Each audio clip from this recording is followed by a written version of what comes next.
कहते हैं ना, अबरा की लुगाई सबकी भौजाई। कुछ वैसा ही हो गया है अर्मेनिया के साथ। अर्मेनिया के ऊपर गुस्सा फूट गया है रूस का। रूस ने लगा दिया है बैन। एक तरफ अर्मेनिया में हमारे हथियार पहुंच रहे हैं, तो वहीं दूसरी तरफ अर्मेनिया के ऊपर रूस का गुस्सा फूट रहा है। और जहां एक तरफ ये सब कुछ हो रहा है, तो वहीं दूसरी तरफ दुनिया का सबसे ताकतवर नेता किसे बताया गया है, किसने पछाड़ दिया है सबको और टॉप नंबर हासिल किया है। पीएम मोदी का क्या हाल है, बाइडेन, ऋषि सुनक कौन बने हैं सबसे ताकतवर नेता दुनिया के। जानेंगे क्या कुछ चल रहा है जियोपॉलिटिक्स में। आइए जानते हैं इन खबरों को विस्तार से। ये जो देश देख रहे हैं अर्मेनिया इस वक्त बेहद दुखी है और अर्मेनिया ने धीरे धीरे अपना पाला बदलना शुरू कर दिया है। वैसे बात करें तो इसमें अर्मेनिया की भी कोई गलती नहीं है। अर्मेनिया ने पाला बदला है परिस्थितियों को देखते हुए,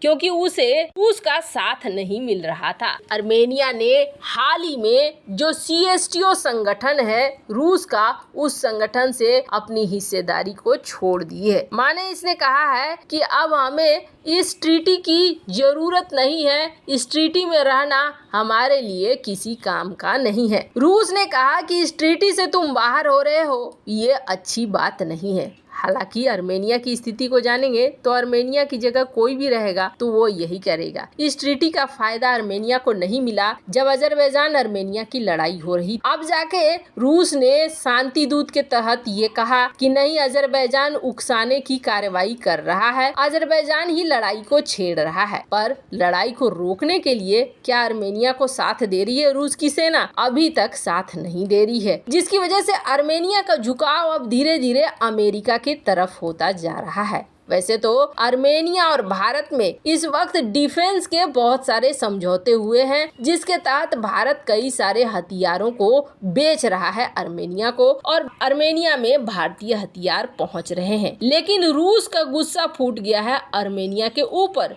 वैसे तो कहा जा रहा है कि रूस ने इसे कहा है कि नहीं, अर्मेनिया के ऊपर जो हम बैन लगा रहे हैं ये बैन किसी और कारण से है। पर कहा जा रहा है कि असल कारण ये है कि CSTO ट्रीटी से बाहर आ रहा है अर्मेनिया और अर्मेनिया धीरे धीरे अमेरिका की तरफ बढ़ रहा है। दरअसल हुआ क्या है आपको बता दें, अचानक से रूस ने ये कहा है कि हमें अर्मेनिया के दूध, दही, मक्खन नहीं चाहिए। इसका क्या मतलब है? इसका ये मतलब है कि डेयरी प्रोडक्ट जो खरीदे जाते थे अर्मेनिया से बहुत बड़ी मात्रा में रूस के द्वारा, उसे लेकर ये कह दिया गया है कि अब हम नहीं खरीदेंगे। अब इन्होंने कहा है कि हम बहुत कारण से नहीं लेंगे, सुरक्षित नहीं है आपके ये दूध, दही और मक्खन, फूड सिक्योरिटी में पास नहीं कर रहे हैं, इसलिए हम नहीं लेंगे। पर ऐसा माना जाता है कि रूस जब पड़ोसियों को सजा देता है तो कुछ ऐसे ही सजा देता है कि वो खरीदना बंद कर देता है खाने पीने की चीजें। जैसे कि मॉस्को ने जॉर्जिया से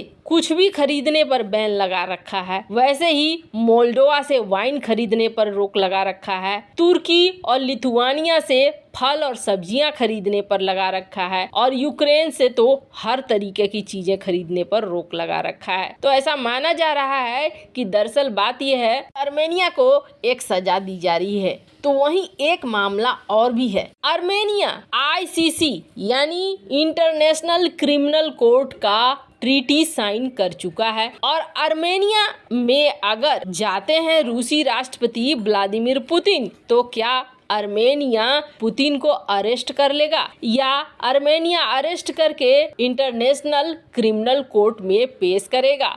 बहुत तरह के सवाल आ रहे हैं चूंकि ICC का मेंबर है अर्मेनिया। वैसे आपको बता दें, अर्मेनिया ऐसा कुछ भी नहीं करेगा कि पुतिन को अरेस्ट करके पुतिन को क्रिमिनल कोर्ट के हवाले कर दे। पर अजरबैजान इन बातों को जरूर तूल दे रहा है ताकि अर्मेनिया के साथ रूस के रिश्ते और ज्यादा खराब हो जाएं। आपको बता दें, 32.7 मिलियन डॉलर के डेयरी प्रोडक्ट, अंडे, हनी बेचे जाते हैं अर्मेनिया की तरफ से रूस को। 93 93% जो भी उत्पाद होता है वो रूस ही जाता है, और रूस जब इस पर बैन लगा रहा है तो इसका असर आर्मेनिया के ऊपर तो दिखना शुरू होगा ही। खैर, जहाँ एक तरफ ये सब कुछ हो रहा है तो वहीं दूसरी तरफ आपको ये बुढ़ऊ जॉर्ज सोरोस, जिसे टोमेटो सोरोस कहते हैं हम लोग, वो तो याद होगा ही। ये वो शख्स है जो भारत की छवि को और खास तौर पर पीएम मोदी की छवि को गिराना चाह रहा है। ये चाह रहा है कि दुनिया भारत की ताकत को इग्नोर करना शुरू कर दे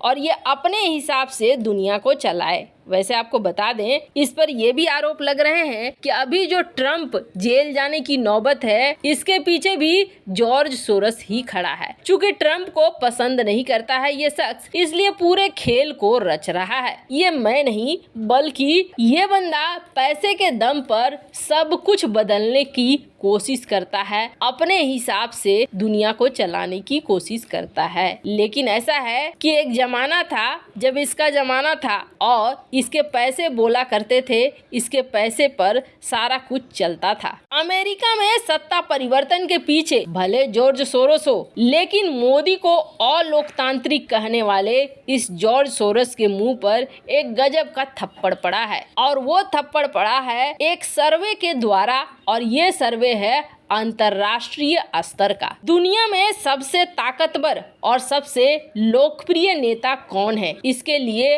मॉर्निंग कंसल्ट ने एक सर्वे किया, और इस सर्वे पर उनकी जनता क्या कहती है इस बात को लेकर आंकड़े दिखाए गए। सबसे बड़ी बात यह है कि जो टॉप 13 की लिस्ट देखेंगे तो फ्रांस के राष्ट्रपति इमैनुअल मैक्रोन इस वक्त इनकी नैया डगडगा रही है। 22% की अप्रूवल रेटिंग मिली है। तो वहीं यूके के ऋषि सुनक, इन्हें 34% की अप्रूवल रेटिंग मिली है, और उनके ऊपर हैं जर्मनी के ओलाफ स्कोल्स जिन्हें 35%, स्पेन के पेड्रो सांचेज जिन्हें 38%, कनाडा के जस्टिन ट्रूडो 39% अप्रूवल रेटिंग मिली है। तो वहीं बेल्जियम के अलेक्जेंडर डी क्रू इन्हें 39% और अमेरिका के राष्ट्रपति जो बाइडेन को मात्र 41%, वहीं इटली की जॉर्जिया मेलोनी इन्हें